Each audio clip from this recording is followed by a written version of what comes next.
Hello YouTube, it's JT Black Hawk over here, joining you again for a review on the Kershaw Zing SS, standing for stainless steel obviously, model 1730 SSX. I'm not sure exactly what the X is for right now, but I guess we'll find out as we go along.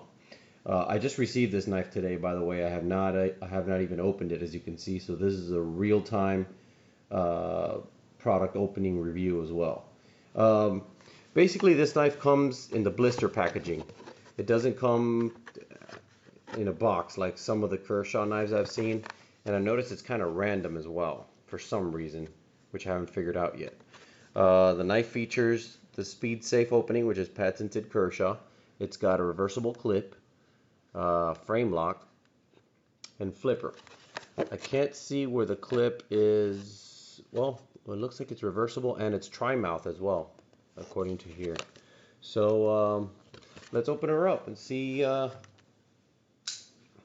going to use by the way, my Kershaw compound, Chinese made, kind of like most of the ones now. You very carefully want to open it. I prefer opening my knives in this fashion. It allows for easy resale value by maintaining the packaging intact, and it also allows for keeping the item for trades in the future if you have to go that route for some reason. Don't see that too far away. Comes with a protector here, I guess it's so the knife doesn't eat its way out the packaging. For being a fully stainless steel design, this knife is very lightweight. I mean, I am amazed at how lightweight this is. It's borderline rivaling one of my favorite knives of all time, which is the Kershaw Skyline. I know you guys are very familiar with that popular beauty. Anyways, yep, the Zing new for 2012 or 11, but I think it's more accurately 012. Is the entire stainless steel body. The Zing no longer has the machining blade, or I think they call it. I think what they call it is striated blade or striations. Anyway, basically this is just a fully stainless steel design. I believe the handle is 410. It's got the stainless steel very popularly made in China, which is the 8CR 13 MOV. Now, there's a lot of speculation about this steel being good, bad. It keeps going back and forth. I don't understand why, but basically this steel is really, really good. It actually outdoes by a slim margin, nonetheless, but it does outdo the AUS series of Japanese stainlesses. I believe it's AUS 6 or the AUS 4, 5. I believe it goes from the 4. It's actually even numbers. I think it's the AUS 4, 6, and the 8. But this knife, this steel, outdoes those steels by a lot. So way to go China on that one, and way to go Kershaw by allowing this knife to be affordable to us by an overseas production option. The clip is, as I mentioned before I even open it up, I believe I ADD'd on that one, and I made mention of this. It does have a mounting point in 3 areas. Right here if you favor the tip down carry, right here if you favor tip up, and then of course it is left to right, but only on the tip up carry option. There is no knife mounting for the clip here. I believe it's because of something to do with the flush bushing on this side, and on the other side it actually has the screw. So it's a prettier knife than I thought it was even going to be. I purchased this knife because I like the way it looked on a few reviews of some popular people that I'm a big fan of here on YouTube. The knife has a speed safe opening as well, so you basically just give it just one little tug at that flipper, and it comes right out. It's a very fast, due to the weight of the blade. It's very fast. Obviously, you can go the thumb stud option too. I'm really happy with this knife. I mean, it's got a very leak-ish. If you're familiar with the Kershaw leak, it's got a very leak-ish blade shape. It's got a little bit more belly, which I like. I still don't own a leek for that reason. I can't get over the fact that it has such very, very little belly, but not this one. The Zing does have a nice little belly, as you can tell right here, and I believe it's fully flat ground. I can't feel it being too hollow, but it is flat ground all the way. I mean, as you can tell, there's no flats that are usable for any kind of angle grinder or whatever. So hopefully you guys are pretty good self sharpeners, although I don't think it would matter because this blade is razor sharp. I mean, I can already feel it. You could cut tie wraps and paracord without breaking a sweat with this blade. It's got pretty good hardware. No flow-through design. Once again, you're going to need to do some kind of cleaning on the inside of your blade, whether it's compressed air or water, soap, whatever you favor.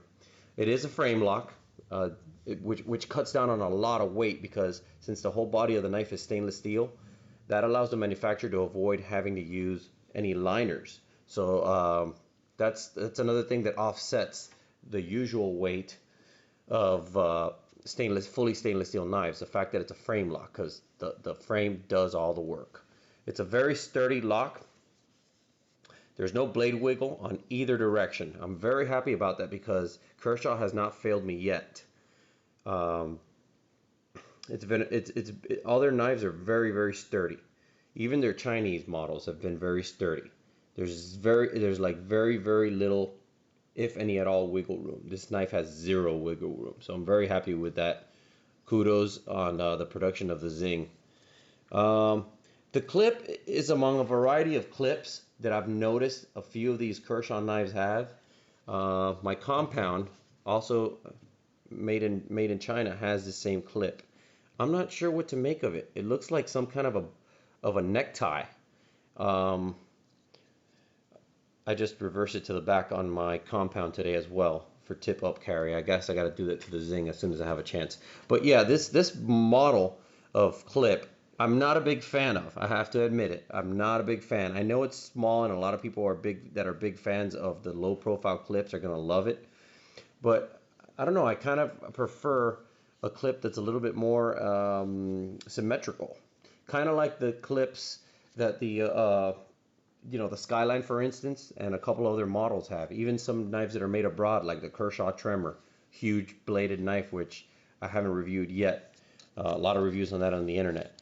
But yeah, this clip, it's. I'm glad on the Zing it doesn't stand out that much because the whole knife is stainless. But it's love it or hate it. I'm thinking. Anyway, the knife, following the original Zing's design, is also designed by a guy named R.J. Martin. This guy makes a lot of popular blades, and he designs for Kershaw and a few other knife companies. I'm a big fan of his designs. The knife doesn't have a lot of jimping. It has a little bit. It's almost insignificant. It's almost useless, if you will. But it does have jimping as opposed to other Kershaw models. For example, here the compound has zero jimping. On either side, it just pretty much nothing. But at least the Zing gives you something. So for a knife this small that's already pretty handy, it's a lot nicer to control with this this jimping right here. There is no jimping on the actual back of the blade, but you can actually correct that or fix that by adding some kind of maybe skateboard tape or any other kind of high traction adhesive. Anyways, as you can see right there, the Kershaw the Kershaw and the SpeedSafe logo are laser etched into what appears to be a bead blast finish. So by Kershaw giving this knife a bead blast finish, which I think is the entire knife, it's a matching design. The whole knife looks pretty uniform because of the finish. Anyway, I'm very happy with it. This is obviously a short review because the knife is so simple, but yet it's sweet at the same time. It's there's nothing much to say bad about it, and there's nothing much to say good about it. I mean, it's just a great balanced knife. I don't know if what I just said makes sense or not, but as you can see right there, my finger's kind of centered in the handle. I mean, it could be a little bit more balanced, but then again, we're not buying these folding knives for to throw at anything. I mean, if you're into that kind of stuff, great. I'm pretty sure you like practicing with spoons as well, if that's your thing. But anyway, this knife, the category that I'm going to put this knife in is extreme EDC. I mean, it's right there with the Skyline. I don't know if I'm going to get any hate or flaming for that, but honestly, this knife, it rivals the Skyline because of the way it feels. It feels solid in the hand. The Skyline tends to often feel a little bit plasticky, but I still like it. I mean, I'm a big fan of the Skyline, but this knife, it feels solid.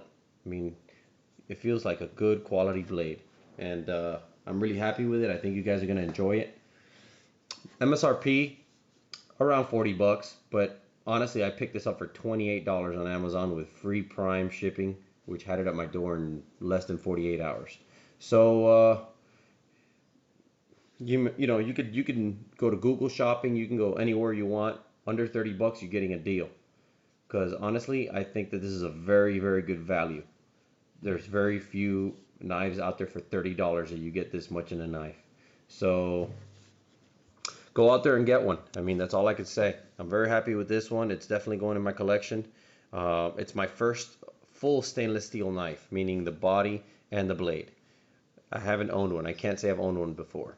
I have everything from Zytel to wood to G10 to micarta to all kinds of linen micartas, you know, stag handles, even wood. I've had everything except a stainless folding knife, which this is my first one.